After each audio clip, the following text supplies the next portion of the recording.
भगवत गीता की इस यात्रा में हम लोग निरंतर साथ साथ चल रहे हैं। श्री कृष्ण की जो उपस्थिति है, श्री कृष्ण की जो देशना है, उसके मर्म में प्रवेश करते हुए हम सब आगे बढ़ रहे हैं और सभी मित्र अपने भीतर धीरे धीरे कृष्ण होते जा रहे हैं, ये मैं पूरी आशा करता हूं। पिछली बार जहां छोड़ा था 9वें अध्याय को, उससे आगे हम लोग चलते हैं। श्री कृष्ण कहते हैं, परम धाम, भरण पोषण करता, सबका स्वामी, शुभाशुभ प्रदान करने वाला, सबका निवास स्थान, शरण प्राप्त करने योग्य, प्रत्युपकार की इच्छा रहित करता, सबकी उत्पत्ति प्रलय का कारण, स्थिति का आधार निधान और अविनाशी कारण भी मैं ही हूं। तमाम बातें श्री कृष्ण एक साथ कह दे रहे हैं और मूल रूप में वो जो कहना चाह रहे हैं वो बात समझनी उचित है और वही सार्थक है कि जो मूल स्रोत है वही हर चीज का कारण है, हर चीज का कारण है। वो आधार है, मूल आधार। वो जो अनंत संभावनाओं का क्षेत्र, वो जो स्रोत है, उससे निकल कर ही द्वैत की सारी लीला आगे चलती है। श्री कृष्ण उसी बात को अपने ढंग से उभार रहे हैं। इसके दूसरे अनुवाद को भी देख लेते हैं। इस जगह भी श्री कृष्ण कहते हैं, जैसा अनुवाद में है, प्राप्त होने योग्य परम धाम, भरण पोषण करने वाला, सबका स्वामी, शुभ अशुभ का देखने वाला, सबका वास स्थान, शरण लेने योग्य, प्रत्युपकार न चाहकर हित करने वाला, सबकी उत्पत्ति प्रलय का हेतु, स्थिति का आधार, निधान और अविनाशी कारण भी मैं ही हूं। सारी प्रक्रिया श्री कृष्ण ने इसमें कह दी कि एक जो अविनाशी कारण है, जो इटर्नल रीजन है, वो स्रोत ही है, वो मूल सत्ता ही है। यहां पर भरण पोषण की भी बात आ गई, शुभ अशुभ फलों की बात आ गई, यानी कि शुभ अशुभ भी उसी स्रोत से आ रहे हैं, कहीं अलग अलग से नहीं आ रहे हैं। शरण की बात आ गई, कोई भी प्रत्युत्तर न चाहते हुए सबका हित करने की बात आ गई, उत्पत्ति प्रलय सृजन विध्वंस की बात हो गई, और ये सारी द्वैत की लीला, उसका जो आधार है वो मूल स्रोत है, यानी कि हमारी मूल सत्ता, हमारी प्रेजेंस। अब हम अपने जीवन में देखें तो जीवन में हमारे क्या घटता है, हमारे जीवन में भी ऐसा ही कुछ घटता है।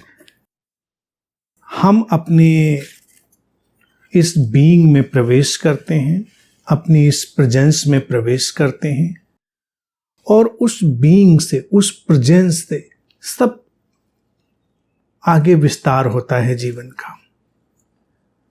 शुभ अशुभ भी हमारी कंडीशनिंग, हमारी इकट्ठी हो गई वृत्तियां, उन सब के कारण जीवन में फलित होता है। अविनाशी कारण, ऐसा कारण जिसका कोई विनाश नहीं होता, श्री कृष्ण कहते हैं वो मैं ही हूं। मैं ही हूं, इस बात को निरंतर स्मरण रखेंगे। ये श्री कृष्ण का इम्पर्सनल कॉन्शियसनेस को कहने का ढंग है, इम्पर्सनल नेचर, वो जो निर्वैयक्तिक सत्ता है जिसके ऊपर सारे नाम रूप सब आधारित हैं, इसीलिए वो सबका आधार है। और ये जो सत्ता है, ये जो उपस्थिति भी है, कोई प्रत्युत्तर थोड़ा ही चाहती है। हमारी बीइंग, हमारा होना भी कोई प्रत्युत्तर थोड़ी चाहता है कि हम शुभ करेंगे तो फिर हमारी जो बीइंग है, हमारी प्रेजेंस है, वो प्रतीक्षा कर रही है कि उसका कोई अलग परिणाम आएगा। अशुभ घटेगा तो हमारी बीइंग उसके लिए संकुचित है, भयभीत है कि कोई अलग परिणाम आएगा। बीइंग तटस्थ है, होना तटस्थ है, होना बस है, वहां से सब निकल कर आगे जाएगा। वो अनंत संभावनाओं का क्षेत्र है। श्री कृष्ण उसी अनंत संभावनाओं के क्षेत्र की बात कह रहे हैं। कह रहे अलग अलग कारण तो हम अनेकों तलाश सकते हैं, लेकिन एकमात्र कारण, the original reason, the original eternal reason, वो परम संभावना का स्रोत ही है। आगे कहते हैं, सूर्य की तपन के रूप में मैं तपता हूं, घन बन के एकत्रित होता हूं, वर्षा के रूप में बरसता हूं। हे अर्जुन, मैं ही अमृत हूं, मैं ही मृत्यु हूं, सत असत भी मैं ही हूं। सारी विरोधाभासी चीजें।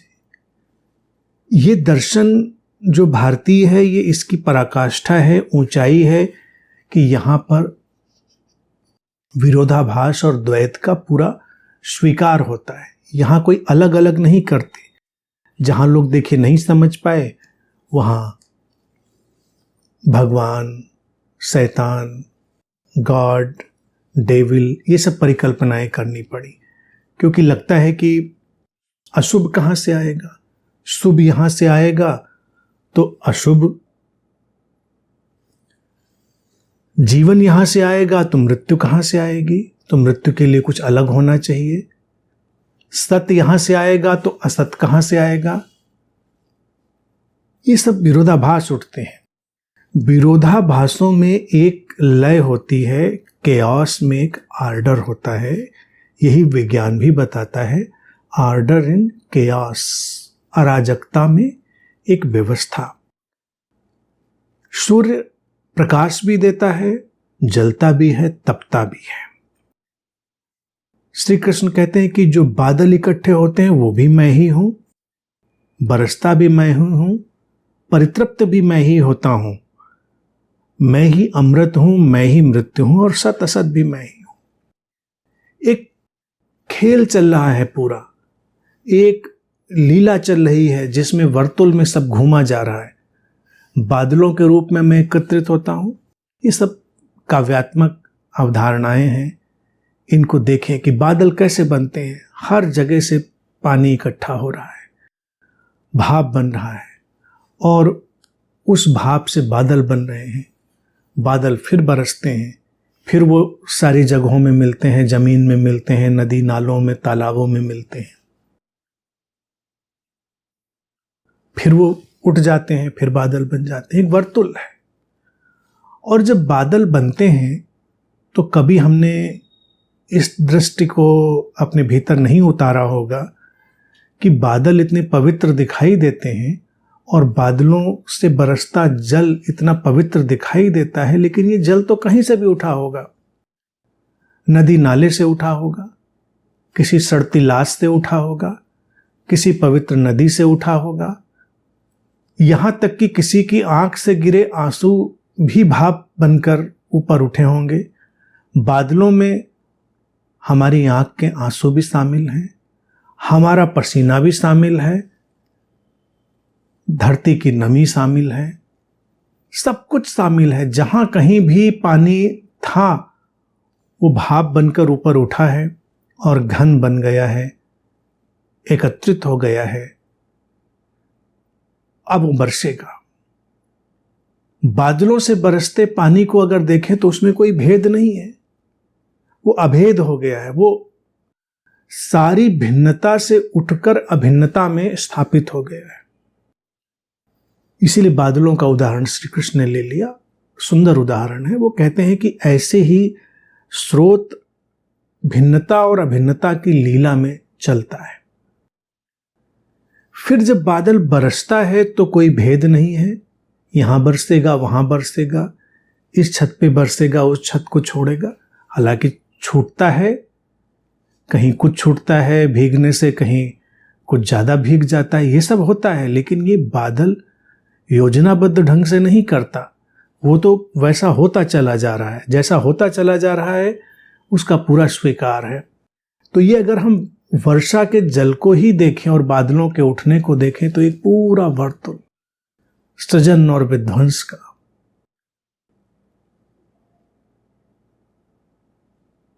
ये जीवन है, यही जीवन का परिदृश्य है, यही जीवन का वर्तुल है। जैसे बादल जब इकट्ठे हो गए हैं, जल से भर गए हैं और बरसने को आतुर हैं, तो ऐसे ही हमारे भीतर जब ज्ञान आता है, समझ आती है, किन किन स्रोतों से आ जाती है, कहाँ कहाँ से आ जाती है, हमको समझ में नहीं आती। हमको लगता है कि समझ, ये ज्ञान पवित्र पुस्तकों से आया होगा, तीर्थों से आया होगा, संतों की संगत से आया होगा। ऐसा ही हम सुनते हैं, ऐसा ही हम सुनते हैं। लेकिन जैसे बादल जो उठा है वो तो कहीं से भी भाप बनकर जो जल उठ रहा है वो बादल का हिस्सा है, चाहे वो सड़ांध हो, गंदगी हो, चाहे वो शुद्ध स्वच्छ स्थिति हो, कुछ भी हो। तो ऐसे ही जीवन की त्रासदी हो, विभीषिका हो, जीवन का दुख हो, विषाद हो, उतार हो, चढ़ाव हो, उन सबसे कुछ बादल हमारे भीतर इकट्ठे हुए हैं। उन्होंने समझ के जल को भरा है हमारे भीतर। ये जो ज्ञान आज हमारे भीतर उमड़कर बरसता है और हमारे अंतर मन की प्यासी धरती को तृप्त कर देता है, जहाँ पर एक शुष्कता, एक सूखापन फैला हुआ होता है जो दुख का कारण होता है। और जब वो ज्ञान का जल हमारे अंतर मन की शुष्क, सूखी, दरकी हुई जमीन पर गिरता है और जमीन भीग जाती है, तृप्त हो जाती है, तो उस ज्ञान की बूंदों में हर तरफ से उठी तरंगें शामिल हैं, हर तरफ से उठी बूंद शामिल है। दुष्टों से भी सीखा है हमने, संतों से भी सीखा है हमने। हमारी दृष्टि तो जहां जहां जाती रही है वहां, और जहां हमको लगता है नहीं जाती रही वहां से भी, चेतन रूप से भी, अचेतन रूप से भी, सब शामिल होकर समझ का बादल बना है। वो वर्षा है, वो वर्तुल है। श्री कृष्ण कहते हैं कि अमृत भी मैं ही हूं और मृत्यु भी मैं ही हूं, विनाश का कारण भी मैं ही हूं और विनाश से बचाने का कारण भी मैं ही हूं। आधार तो वही है। मृत्यु और अमृत को अलग नहीं किया जा सकता। मृत्यु जब शुद्धतम हो जाती है तो अमृत में बदल जाती है। कैसे? मृत्यु अगर भय के साथ जुड़ जाए तो व्यक्ति मिटता हुआ अनुभव करता है, लगता है सब बिखर रहा है, मिट रहा है। मृत्यु अगर प्रेम के साथ जुड़ जाए तो ऐसा लगता है जैसे हम अमर हो गए, शाश्वत हो गए, अमृत मिल गया। क्षण प्रतिक्षण मृत्यु घट रही है, जीवन बिखर रहा है। ऐसा तो है नहीं कि जीवन कभी अचानक बिखर जाता है। जैसे बादल बूंद बूंद बरसते हैं, ऐसे जीवन भी बूंद बूंद बिखरता है। धीरे धीरे हम मर रहे हैं, मिट रहे हैं। लेकिन इस मरने मिटने में दो आयाम हैं। हम इस मृत्यु को भय से संयुक्त कर दें तो मृत्यु का बिखरने वाला रूप हमारे ऊपर हावी हो जाएगा। ऐसा लगेगा सब खो रहा है, कुछ हाथ नहीं आ रहा है, जैसे उंगली की पोरों से रेत फिसलती जा रही है। लगेगा जीवन तो ऐसा ही है, मुट्ठी में बंधी रेत जैसा सब फिसलता जा रहा है। अमृत की तो कहीं संभावना, कहीं दूर दूर तक कोई संभावना ही दिखाई नहीं देती। लेकिन इसी मृत्यु को, पल पल मिटने को, बूंद बूंद बिखरने को अगर हम प्रेम से संयुक्त कर दें, जीवन की चरम संवेदनशीलता से, अनाम अरूप उपस्थिति से संयुक्त कर दें, तो हम अमृत के आयाम में प्रवेश कर जाते हैं। ऐसा लगता है कि हम मिट ही नहीं रहे, सब शाश्वत है, क्या बनना और मिटना। तो मृत्यु और अमृत केवल दृष्टिकोण है। मृत्यु और अमृत ऐसी कोई चीज नहीं है कि कहीं रखी हुई है और उठा लें। जैसी कहानियां कहते हैं कि समुद्र मंथन किया और अमृत का कलश निकला और पी गए। ऐसा कोई कलश कहीं नहीं रखा है जो लोग चुरा कर पी लेंगे। अमृत मृत्यु के शुद्ध होने पर प्रकट हो जाता है, या कहें मृत्यु शुद्ध होकर अमृत में रूपांतरित हो जाती है। और मृत्यु शुद्ध कैसे होती है? उसे प्रेम की आग में तपा दिया जाए। जैसे सोने को आग में तपा दिया जाए तो उसका व्यर्थ का हिस्सा जल जाता है और शुद्ध सोना बच जाता है। ऐसे ही पल पल बिखरने मिटने की जो हमारी यात्रा है, उसको हमारे प्रेम की अग्नि में, चरम संवेदनशीलता की लपटों में रख दिया जाए तो धीरे धीरे वो मृत्यु का क्षणभंगुर हिस्सा जलकर खत्म हो जाएगा और शुद्ध अमृत शाश्वत हिस्सा बच जाएगा। क्योंकि दोनों चीजें प्रतिपल हमारे साथ हैं, शाश्वतता भी प्रतिपल है और क्षणभंगुरता भी प्रतिपल है। इस क्षण हमारी जो उपस्थिति, हमारी जो बीइंग चारों तरफ फैल रही है, रेडिएट हो रही है, वो शाश्वत है, अमर है, अमृतमय है। और ये शब्द प्रतिपल बिखर रहे हैं, ये देह प्रतिपल बिखर रही है, ये मन प्रतिपल बिखर रहा है, मृत्यु का हिस्सा है। तो मृत्यु को हमें शुद्ध कर देना है प्रेम से संयुक्त करके। श्री कृष्ण ये कह रहे हैं, और कह रहे हैं वो सब मैं ही हूं, यानी कि वो स्रोत ही है जहां से सब उठेगा। सत्य और असत्य भी मैं ही हूं। अब ये बात जब श्री कृष्ण कहते हैं तो ये एक अभूतपूर्व क्रांति की उद्घोषणा है। अभूतपूर्व क्रांति, सत्य असत दोनों। जीवन में जो सारभूत है वो भी और जो असार है वो भी। ये मानने में लोगों को थोड़ी तकलीफ होती है कि दोनों कैसे हो सकते हैं। लेकिन दोनों नहीं होंगे तो होंगे ही कैसे? होना ही तो दोनों पर खड़ा है। घाटी नहीं होगी तो शिखर होगा कैसे? होना तो विपरीत आयामों पर ही खड़ा है। सत्य खड़ा कैसे रहेगा, ट्रुथ खड़ा कैसे रहेगा अगर असत नहीं होगा? सत्य को पहचानेंगे कैसे अगर असत्य की खाई नहीं होगी? रोशनी को पहचानेंगे कैसे अगर अंधेरे की पृष्ठभूमि नहीं होगी? इसीलिए तो हम दीपावली का उत्सव मनाते हैं भारत में। क्यों मनाते हैं? इसीलिए कि अमावस के घनघोर अंधेरे में जलते हुए दीपकों का सौंदर्य हमें दिखाई देता है। हम प्रकाश से एक रिश्ते में उतरते हैं। लेकिन दिन की रोशनी में दीपावली मना दें तो मजा नहीं आएगा, वो प्रकाश दिखाई नहीं देगा दियों का। दियों का प्रकाश दिखने के लिए पृष्ठभूमि चाहिए अंधेरे की। सत्य को दिखने के लिए पृष्ठभूमि चाहिए असत की। इसीलिए जब हम सत्य की यात्रा पर निकलेंगे, ट्रुथ की जर्नी पर निकलेंगे, तो जो असत है, जो झूठ है, असत्य है, अज्ञान है, अंधेरा है, वो निरंतर हमको हमारे पीछे पीछे चलेगा, हमको फॉलो करेगा। अगर आप जीवन में किसी सच्चे संबंध में प्रवेश करेंगे तो तमाम झूठे संबंध भी पैदा हो जाएंगे। यकीन मानिए, किसी व्यक्ति को अगर किसी से संबंधित होने का एक सच्चा ख्याल आया तो बहुत संभावना है कि वो किसी झूठे संबंध में पड़ जाए, उलझ जाए, बहुत संभावना है। लेकिन ये उसके लिए एक ग्रेस भी है कि वो चला सच्चे संबंध की तलाश में था, तो झूठा संबंध मार्ग में आना ही था, वो प्रतीक्षा कर रहा था। ये इस बात की पहचान है कि सच्चा भी प्रतीक्षा में है। लेकिन कोई तलाश में है ही नहीं, तो उसके सारे संबंध उथले उथले, कुनकुने कुनकुने, बिखरे बिखरे, जिनमें कोई जान नहीं, बेजान से। जैसे कोई किसी परम की यात्रा पर निकलेगा, तमाम क्षुद्रताएं उसको घेरने लगेंगी, लपेटने लगेंगी।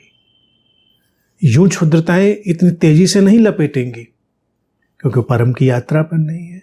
इसीलिए सारी संस्कृतियों में, सारे कहानियों में हम देखेंगे जब भी कोई बोध की यात्रा में गया है तो उसके मार्ग से भटकने के तमाम आयोजन प्रकृति में हो जाते हैं।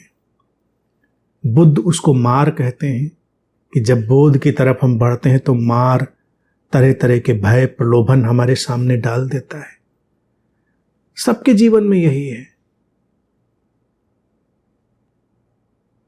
अगर हम सत्य की तरफ गए ही नहीं तो मार की कोई बात ही नहीं, फिर तो बात उतनी महत्वपूर्ण है ही नहीं। महत्वपूर्ण है नहीं तो देखा जाएगा, फिर वो चलेगा। स्रोत से ये दोनों दिशाएं उठेंगी और दोनों दिशाएं उठेंगी तो वो हमें समृद्ध करेंगी। आगे श्री कृष्ण कहते हैं कि तीनों वेदों में जिसका विधान हुआ है, उन सकाम कर्मों को करने वाले, सोम रस का पान करने वाले, पाप रहित पुरुष मुझे यज्ञों के द्वारा पूज कर स्वर्ग की कामना करते हैं। अपने पुण्यों के फलस्वरूप वे स्वर्ग को प्राप्त करके स्वर्ग के दिव्य देवताओं के भोगों को भोगते हैं। स्वर्ग के भोगों से उनके पुण्य जब क्षीण होने लगते हैं तब वे मृत्युलोक को प्राप्त करते हैं। इस प्रकार तीनों वेदों का आश्रय लेकर भोग की कामना वाले पुरुष जो सकाम कर्म करते हैं वे भी पुण्य क्षीण होने पर मृत्युलोक के आवागमन के चक्र को ही प्राप्त करते हैं।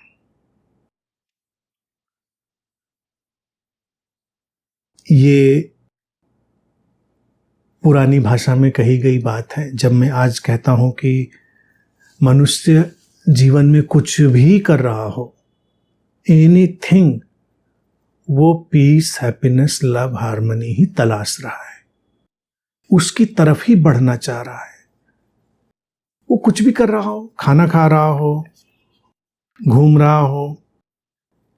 सकाम कर्म, सकाम किसको कहते हैं? श्री कृष्ण, जब हम कामना के साथ कुछ करते हैं, हम कुछ चाहते हैं और कुछ करते हैं। और सोम रस का पान करने वाले, सोम रस के तमाम मतलब हो सकते हैं, सीधा भी, टेढ़ा भी। कुल मिलाकर जीवन को एंजॉय करने की कोशिश करने वाले लोग। अभी तो शराब घरों पर भी सोम रस भंडार ही लिखा रहता है और लोग चुपके से सोम रस मंगाने की ही बात करते हैं, तो हम उसको शराब की तरह से ही देखते हैं। लेकिन सोम रस शराब भी हो सकता है, सोम रस कोई भी जीवन की मादकता हो सकती है। वो मादकता धन में हो सकती है, पद में हो सकती है, प्रसिद्धि में हो सकती है, वो सब सोम रस है। जीवन में तरह तरह की शराबें हैं, कोई एक शराब नहीं है जीवन में कि एक बस ये जो द्रव्य है यही है। जो भी हमें नशे में ले जाता है वो सब। तो श्री कृष्ण कहते हैं कि अब परंपरा, शास्त्रों की बात कर दी उन्होंने, तो जो परंपरा में निहित जितनी भी बातें होंगी उनके अनुसार जो लोग चल रहे हैं, जीवन में लोग जो खुशियां तलाश कर रहे हैं किसी भी रूप से, वो लोग, पाप रहित पुरुष मुझे यज्ञों के द्वारा पूजकर स्वर्ग की कामना करते हैं। अब ये सब कामनाओं पर खड़ा जगत है कि कोई यज्ञ जीवन के तरफ किए गए कर्मों की एक धारा है, कैसे भी करी जा रही हो वो यज्ञ ही है। तो कहते हैं कि अपने पुण्यों के फल स्वरूप वे स्वर्ग को प्राप्त करके स्वर्ग के दिव्य देवताओं के फलों को भोगते हैं। पुण्य क्या है? सार्थक सृजनात्मक कर्म। सार्थक सृजनात्मक कर्म जब कर लेगा व्यक्ति तो उसके जीवन में स्वर्ग उतरेगा, उसके जीवन में देवताओं के फल आएंगे। अब देवता ये नहीं कोई आसमान में देवता कोई अलग फल खाते हैं। हम यहाँ मैंगो एप्पल खाते हैं और वो कोई टैंगो चैपल खाते हैं। स्वर्ग में देवता, उनका कोई नए टाइप का फल होता है, नहीं, स्वर्ग के देवताओं का फल, उसका तात्पर्य ही ये है कुछ अच्छा अनुभव करने वाली चीज, जीवन को सुखमय बनाने की चीज। हम धनी लोगों को देखें, समृद्ध लोगों को देखें, उनका जो जीवन है वो हमारे लिए स्वर्ग का ही जीवन है।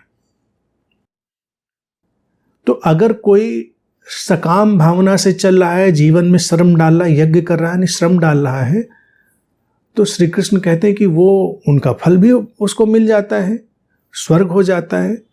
दीनता दरिद्रता तो नरक है, समृद्धि एक स्वर्ग है। तो व्यक्ति जब परिश्रम करेगा तो स्वर्ग को उपलब्ध होगा, स्वर्ग के फलों को उपलब्ध होगा। और फिर कहते हैं कि स्वर्ग के भोगों से उनका पुण्य जब क्षीण होने लगता है तब वे मृत्यु लोक को प्राप्त करते हैं। स्वर्ग एक सुविधा सहूलियत की स्थिति बन गई हमारे जीवन में। अब यहां पर कितनी रोचक बात है, जब आपके पास सुविधा सहूलियत हो जाए तो आप अपने धन, अपनी समृद्धि का सृजनात्मक उपयोग कर सकते हैं, जीवन को सुंदर बनाने का कार्य कर सकते हैं।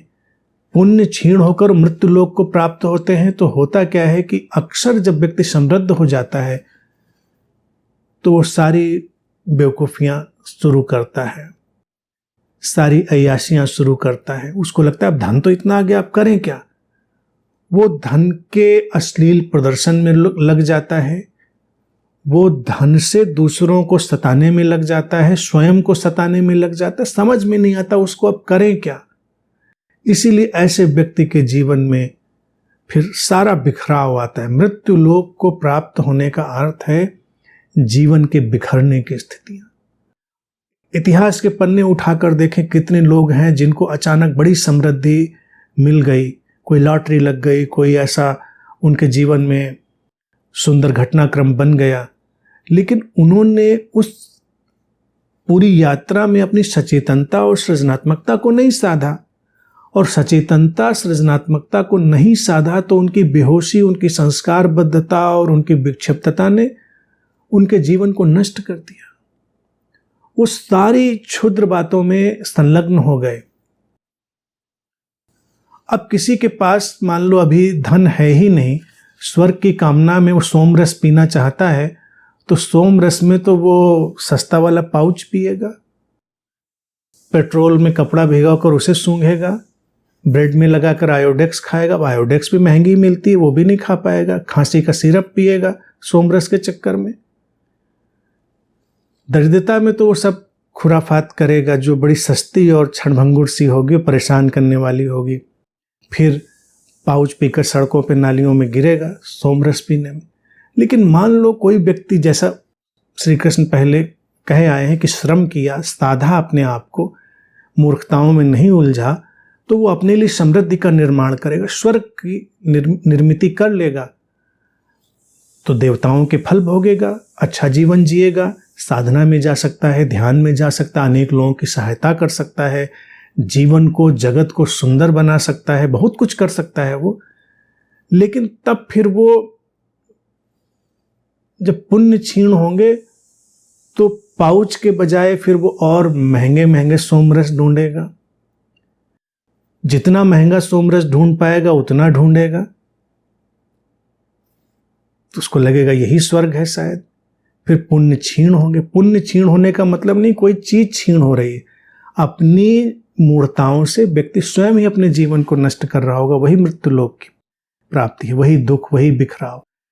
स्वर्ग तो सामने था, स्वर्ग से हम एक नए जीवन का निर्माण कर सकते थे, लेकिन हमने नए जीवन के निर्माण के बजाय मृत्यु लोक को चुन लिया, बिखराव को चुन लिया, मूर्खताओं को चुन लिया। इस प्रकार तीनों वेदों का आश्रय लेकर भोग की कामना वाले पुरुष जो सकाम कर्म करते हैं वे भी पुण्य क्षीण होने पर मृत्यु लोक के आवागमन के चक्र को ही प्राप्त करते हैं। अब यहां पर देखिए बड़ी ट्रिकी भाषा उपयोग कर रहे हैं श्री कृष्ण। तीनों वेदों का आश्रय लेकर, यानी कि शास्त्रों का आश्रय लेकर। कई लोग शास्त्रों का आश्रय लेकर भी सकाम कर्म करते हैं, कई लोग शास्त्रों का आश्रय लेकर भी सोमरस पान करते हैं, भैरव बाबा को बोतल चढ़ानी है तो अपना वाला ब्रांड जो हम पीते हैं पहले वो वाला चढ़ाएं, तो बचा हुआ खुद भी पिएंगे। और एक भैरव बाबा हैं भी कहीं जो जिनको मदिरा चढ़ती, जिनके ऊपर प्रसाद में मदिरा भी मिलती है। तो बाहर दुकानें खुली रहती हैं, दुकानों में ऐसा नहीं कि भैरव बाबा को कोई अपना ब्रांड है, लोग अपना अपना ब्रांड लेकर जाते हैं, चढ़ाते हैं, फिर लाकर सोमरस का पान करते हैं। शास्त्रों का सहारा लेकर, धर्मों का सहारा लेकर लोग सकाम कर्म करते हैं। कामना वाले पुरुष सकाम कर्म करते हैं, वो तमाम मूर्खताएं करते हैं धर्मों का आश्रय लेकर। धर्मों का आश्रय लेकर हिंसा होती है, धर्मों का आश्रय लेकर यौनाचार होता है, धर्मों का आश्रय लेकर शोषण होता है, शास्त्रों का आश्रय लेकर क्या क्या नहीं होता। शास्त्रों का आश्रय लेकर जाति पाति फैलती है, शास्त्रों का आश्रय लेकर भेदभाव फैलता है। ये जो शास्त्र हैं ये बहुत सारी बुराइयों को जन्म देते हैं। अब उनसे अच्छा निकाल कर भी कोई आगे जा सकता है, कोई अच्छी चीजें निकाल कर भी आगे जा सकता है, लेकिन निकालने वाले सकाम कर्म की बात हो गई।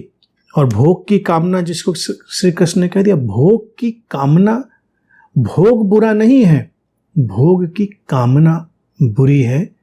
भोग तो जीवन में घटेगा, भूख लगेगी तो भोजन जितना चाहिए उतना मिल जाएगा। भोग की कामना क्या है? अतिरेक का भोजन चाहिए, और उसमें फिर हम सारा उपद्रव खड़ा करेंगे। स्वर्ग और सुविधा सब चाहिए। आज हम देखिए सब स्वर्ग में रह रहे हैं हम लोग। हम एयर कंडीशनर उपयोग कर रहे हैं, हम इतने अच्छे प्रकाश उपयोग कर रहे हैं, हम इतने अच्छे गैजेट्स उपयोग कर रहे हैं। देवता भी नहीं उपयोग कर पाते थे। आजकल का हमारा स्वर्ग पुराने देवताओं से भी एडवांस है, अच्छा है। पहले तो देवताओं को भी कोई संदेश भेजना होता था तो कौवा कबूतर भेजते थे। आज हमारे पास सेलफोन है, गैजेट्स हैं, इंटरनेट है, हम तो देवताओं से भी अच्छे स्वर्ग में रह रहे हैं। तो स्थितियां बहुत बेहतर हैं। श्री कृष्ण जब कह रहे हैं लेकिन ये भोग की कामना और सकाम कर्म, यानी कुछ पाने चाहने की इच्छा, उससे क्या होता है बिखराव। वे भी पुण्य क्षीण होने पर मृत्यु लोक के आवागमन के चक्र को ही प्राप्त कर। आवागमन का चक्र लोगों को लगता है कि ये पुनर्जन्म की बात श्री कृष्ण कह रहे। श्री कृष्ण बिल्कुल भी पुनर्जन्म की बात नहीं कह रहे। आवागमन का चक्र अतीत और भविष्य में झूलता हुआ मन, और आवागमन से मुक्ति वर्तमान में ठहरा हुआ मन, बस बात खत्म। जब ये सकाम कर्म आएंगे, भोग की कामनाएं आएंगी, तब क्या होगा? अतीत की स्मृतियां व्यक्ति के ऊपर हावी होंगी, भविष्य की परिकल्पनाएं उसके ऊपर हावी होंगी। उन दोनों के बीच वो झूलता रहेगा। वही आवागमन का चक्र है। वो सोचता है इधर से निकलेंगे तो उधर पहुंचेंगे, पहुंचता कहीं भी नहीं। जितने भी तीर्थ हैं, जितने भी मंदिर मस्जिद धार्मिक स्थल हैं, गिरजा गुरुद्वारे हैं, वो दो दिशाएं दे सकते थे हमको। दो दिशाएं देते हैं वस्तुतः, एक वासना की, एक उपासना की। सकाम और भोग की कामना से चलेंगे तो वासना की दिशा खुलेगी, निष्कामता और अकर्म की समझ से चलेंगे तो उपासना की दिशा खुलेगी। उपासना है सेंटरिंग इनटू बीइंग, अपने होने में ठहर जाना। वासना है कुछ पाने की कामना से। अब हम अगर देखें चारों तरफ निगाह दौड़ाकर, इन सारे धार्मिक स्थलों पर उपासना तो कहीं दिखेगी नहीं, वासना ही दिखेगी। बाबाओं के पास भीड़ लगी है, वासना, कुछ मिल जाए, कुछ चमत्कार हो जाए, कुछ ठीक हो जाए। सारे धर्म के स्थल हैं, वहां देखो व्यक्ति किसी न किसी वासना से खड़ा है, किसी न किसी कामना से खड़ा है। कोई न कोई सकामता उसको वहां पर खींच रही है, वो उससे वहां पर खड़ा है। कितनी विचित्र स्थिति है। उपासना तो कहीं है ही नहीं, निष्कामता तो कहीं है ही नहीं, तो फिर वो अतीत और भविष्य में डोलता ही रहेगा व्यक्ति, वही जन्म मरण के चक्र में झूलता ही रहेगा व्यक्ति। यही श्री कृष्ण कह रहे हैं। आगे कहते हैं, जो भक्त अनन्य भाव से मुझ परमेश्वर का निरंतर चिंतन करते हुए निष्काम भाव से मुझे भजते हैं, उन पुरुषों के योग क्षेम का मैं स्वयं ध्यान रखता हूं। तेषाम नित्या भुक्तानाम योग क्षेमम वहाम्यहम्। ये एक और बड़ी उपद्रवी लाइन है, योग क्षेमम वहाम्यहम्। लोगों को लगता है कि भजन कीर्तन पूजा करो और परमात्मा हमारे योग क्षेम का, कुशल मंगल का, जीवन के सुरक्षा का, इन सब का ध्यान रखेगा। ऐसा ही लोग अनुवाद करते हैं। और श्री कृष्ण क्या कह रहे हैं, जो भक्त अनन्य भाव से, इतना ट्रिकी, इतना चतुराई से भरा हुआ वक्तव्य वो दे देते हैं कि लोग झूलते रह जाते हैं उसमें। जब अनन्य भाव हो गया, जब कोई दूसरा नहीं रह गया, तो फिर कामना भी नहीं रह गई। कामना और वासना ही तो दूसरे या दूसरे के बचने के कारण पैदा होती है। और अनन्य भाव जब हो गया, दूसरा कुछ रहा नहीं, हमारा होना या उसका होना ही रह गया। और कहते हैं चिंतन करते हुए निष्काम भाव से, निष्काम भाव से भजता है, यानी कि वो भजता नहीं, वो करता नहीं है, वो अकर्ता। जिसके जीवन से दूसरा हट गया, वो निष्कामता में प्रवेश कर गया, वो अकर्ता हो गया।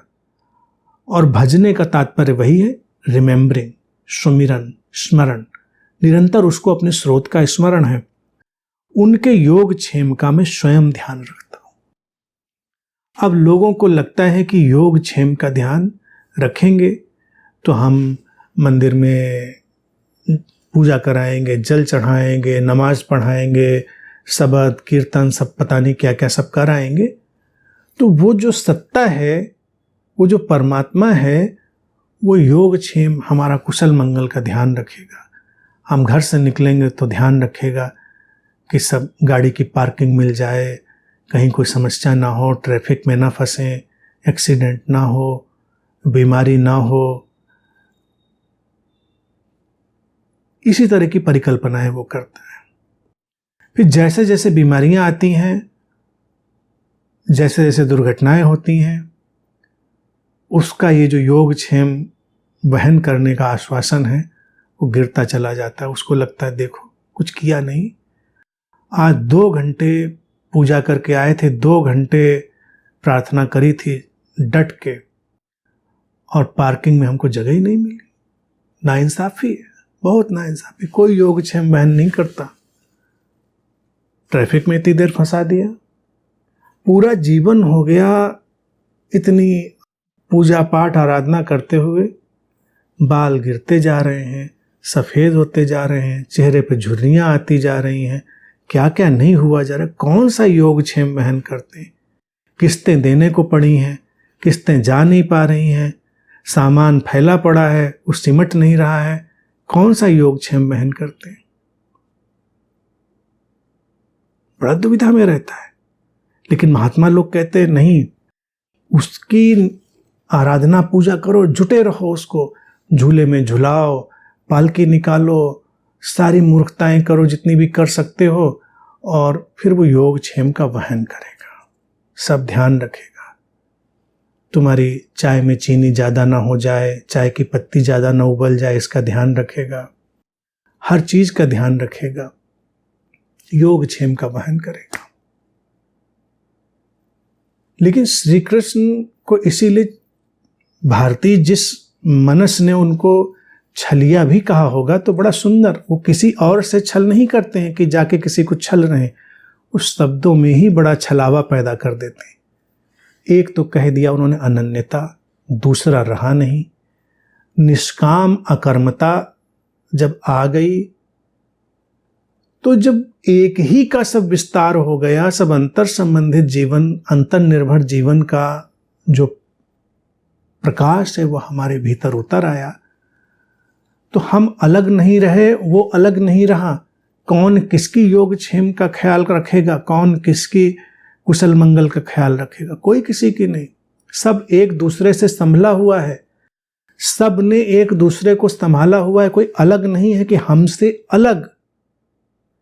जैसे ब्रह्मांड में एक जो आकर्षिश है, एक आकर्षण है सारे पिंडों के बीच, सारे जो ऑब्जेक्ट्स हैं उनके बीच, और उन्होंने एक दूसरे को संभाल दिया है, उनको एक गति दे दी है, उनको एक व्यवस्था दे दी है। ऐसे ही पूरे जीवन की जब अनन्यता को हम देखते हैं, उसके अंतर संबंधितपन को देखते हैं, इंटरकनेक्टेडनेस को देखते हैं हम, तब हमको ये दर्शन होता है कि सब कुछ संभला हुआ है। कहीं कोई अलग से कोई संभालने के लिए आवश्यक नहीं है कि कोई अलग से संभाले, कोई आवश्यक नहीं है। तो उसकी कामना ही बेकार है, फिर वो बात ही खत्म हो गई। ये बात खत्म हुई तो ये सारे उपाय, ये हवन, पूजा, अंगूठी, जंतर मंतर, पत्थर, ताबीज, सब खत्म हो गया। क्योंकि ये भी तो हम योगक्षेम के लिए ही पूरा कर रहे हैं। और ये तो और घटिया स्तर है, और निम्न स्तर है, जो कम से कम ये कामना करते हैं कि परमात्मा योगक्षेम का वहन करेगा। वो तो फिर भी एक स्तर को अभी मेंटेन किए हुए हैं, अदृश्य की तरफ मुड़े हुए।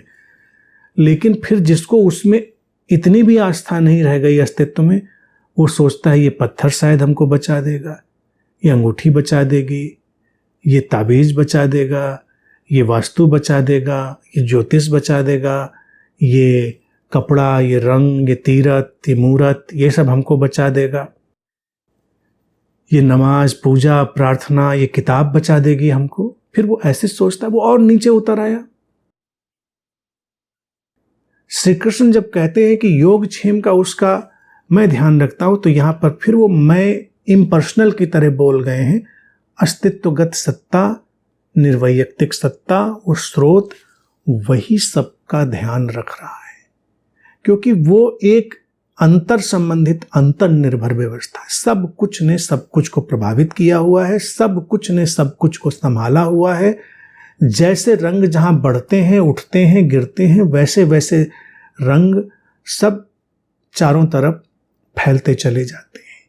कहीं लाल रंग उभर आता है तो वहां लालिमा छा जाती है, कहीं नीला रंग उभर आता है तो वहां नीलिमा छा जाती है, कहीं काला रंग उभर आता है तो वहां कालिमा छा जाती है। ये सब अलग अलग रंगों के खेल हैं। वो अलग अलग कारणों, अलग अलग परिस्थितियों से, अलग अलग व्यवस्थाओं से, किसी अज्ञात अविनाशी कारण से उठते गिरते चलते रहते हैं। वो व्यवस्था बिल्कुल अलग है। इस बात को जब समझेंगे तो हमारे अंदर से सारा अंधविश्वास का जगत समाप्त हो जाएगा, अनन्यता आएगी। भक्त है ही अनन्यता में स्थित चेतना। जो अनन्यता में स्थित नहीं है वो भक्त हुआ ही नहीं, वो अभी विभक्त ही है, दो में तोड़कर चल रहा है। मैंने पहले भी कहा था, दो ही संभावनाएं व्यक्ति के पास, विभक्त या भक्त। विभक्त है बटा हुआ, भक्त है जुड़ा हुआ। जो जुड़ा हुआ है वो कोई प्रार्थना नहीं करता। किससे करें, किससे कहें?